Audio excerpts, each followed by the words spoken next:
Okay. Welcome, everybody, to the journeys of becoming a CFP. I am Jessica, and this is a podcast where we are going to explore the stories, the challenges, and the victories behind becoming a certified financial planner. And my guest today is Mary, and I am so excited to have the opportunity to chat with you and hear a little bit about your story and your experience as you went through the journey that we uh, have all been through, and people that are watching this are in the process of probably going through it as well. So, welcome, Mary, and thank you for taking some time to chat today. Thank you, Jessica. So, tell me a little bit about your background, how you came into the industry, like your experience. Can you share with us a little bit about you? Sure. My background's a little bit different than what a lot of CFPs go through. My background is in retirement and in client service as well as Okay. investments. So I haven't been a frontline CFP in the traditional sense, sort of garnering clients and bringing them in and doing financial planning. It's been from the retirement side of the business. I got my CFP at last, not at first, just a few years ago, Okay. after 30 years of experience in the business. I have a master's degree from the University of Chicago and an undergraduate degree from Virginia Tech. My background has been in mostly in major public and Taft-Hartley fund clients. So I was dealing with very, very large institutional clients. I moved over into a more wealth management retail setting, so it was smaller clients. And there I was dealing with more, I would have an occasional dealings with participants. So the CFP seemed to make a lot of sense for a nice credential to have, obviously. But it really was a perfect way to fill in some gaps in my experience and learning for the retail setting. So I took the test the first time around and I was not successful. And I was pretty surprised. It's the first time I've ever not been successful. And I knew right away what my problem was. It wasn't the concepts. I mean, I knew the concepts. What was the problem was getting to the heart of some of the questions.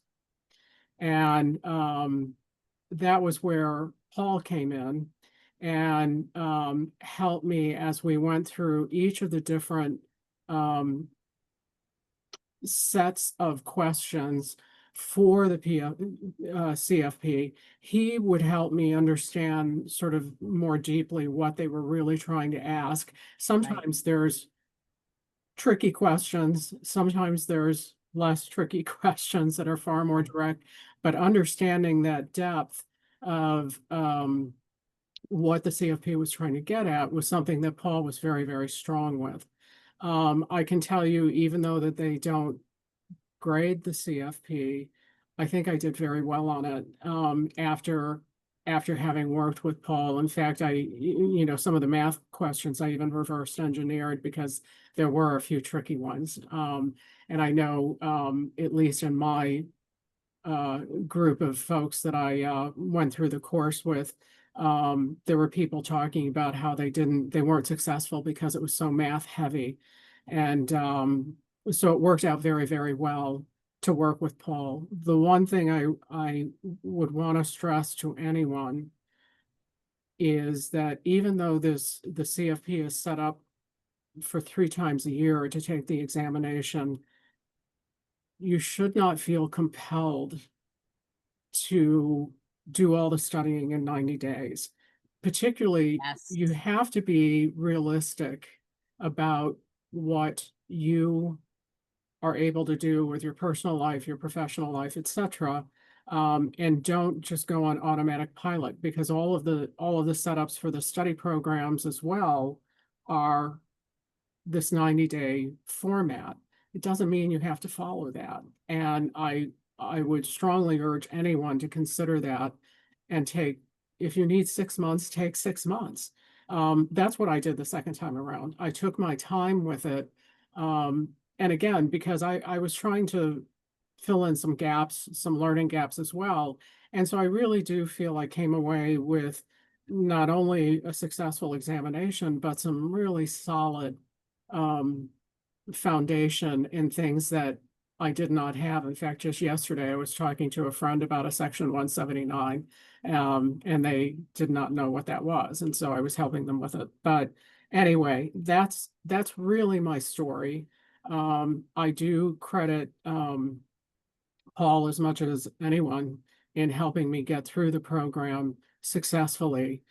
And he was the first one who said, I don't think 90 days is enough. I think we need 6 months. And that's someone who,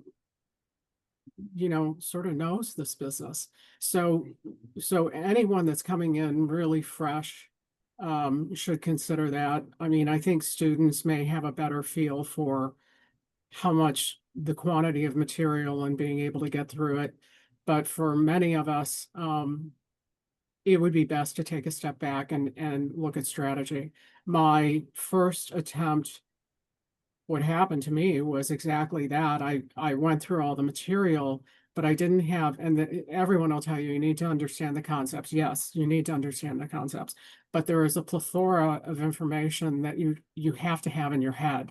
And that is memorization. And I didn't give myself enough time for the memorization.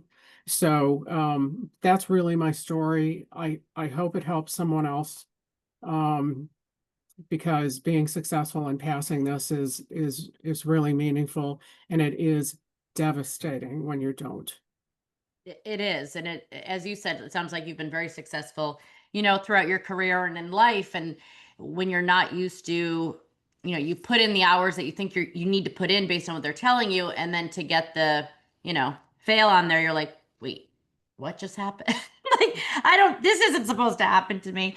I love that you said not to rush it because I know I had mentioned to you before I passed on the third attempt, but the first one, it was like you think you have to be miserable when you're studying in order to be successful, but it's like you want to get through it as quickly as humanly possible. And that doesn't work. And at the end of I mean, for some people it may, but going back, so I took it the first time in November a couple years ago, and then I immediately took it that March. And it, it was not okay. Like it just wasn't okay. And I ended up taking about a year or so off from Yeah, studying. And then I got back into it with Paul, and I was going to do, I think it was 6 or 9 months. And I learned the material so well. And then I was supposed to take it in November and got a concussion and couldn't look at anything for 5 weeks. So then I got to the point where it was like, okay, we need to push it. And frankly, I was pissed because yeah, I wanted it over, but I'm so glad. And I think you hit the nail on the head is not to rush it because you will get to a point where you really understand it, and it's going to not only help you pass the exam, but you'll have such a better understanding of all the topics that will help you in your career and what you're doing. exactly. And so I Exactly right. that solid foundation and having a strategy and not you have to be miserable. It's 3 months, push through. Because if you don't pass, then you're doing a marathon, like multiple marathons in a row, and the body just cannot handle that. Yeah, I would agree with everything you said. Um, it really does take, I mean, in full disclosure, I don't think I'm alone in this. Any way you slice it, this is a test that you change your lifestyle for a few Yes. months Yes. to get through it. It's a challenging test, but certainly it doesn't need to be pain and suffering and the gnashing of teeth.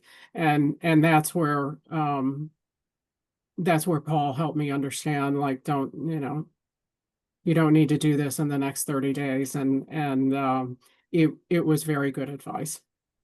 What did you learn about yourself that you didn't know before you had gotten through the Well, journey? um, as I said, I've never failed a test before. So learning to accept that with grace was probably top on the list from a personal standpoint. It's like, I had to go and tell people I didn't pass this test. And it's a humbling experience, but I got through it and I think became stronger for it, maybe a little bit more empathetic. Yeah. And do you like working with Paul or with like with the tutor in general, how do you feel that was different than how you had studied before? I know you took more time and you dove into it in the questions, but is there anything like a strategy that you had that was different? Well, yeah, I didn't feel alone. The study session, all of the different courses, firstly, these things are done differently by the big names out there. Yep. And I chose one name, and I won't say, with my first time around, Yeah. where it was all canned presentations. Yeah. And you did have the ability to reach out and type up and send over questions, that sort of thing, but you were very alone. And I think that's the first and foremost thing is you're not alone when you're with Paul. And it Yeah. was really great to go through some of go through some of these questions and say, well, why is that? Why did, because that's, uh, I need to understand the why. And even folks that get into study groups and that, which I think is great so that you don't feel alone, but Yeah. it really can be the blind leading the blind.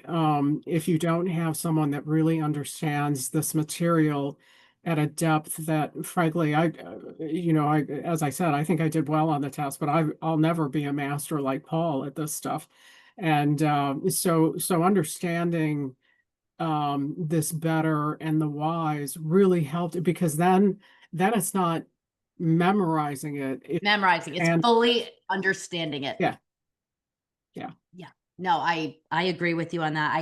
In my I think it was my second attempt, I did do a study group and you might be able to emotionally connect and be like, "Oh yeah, this sucks," or blah blah blah, but it's almost with Paul, you have your blinders on and you focus on what you need to focus on, not what everybody else needs to focus on because we all have different pieces that we may not understand as well and to customize it for what you specifically need and right, having that person to go to say, no, explain to me why it's this. I right. disagree, but I want to see it the way you're seeing it, but please walk me through, the process.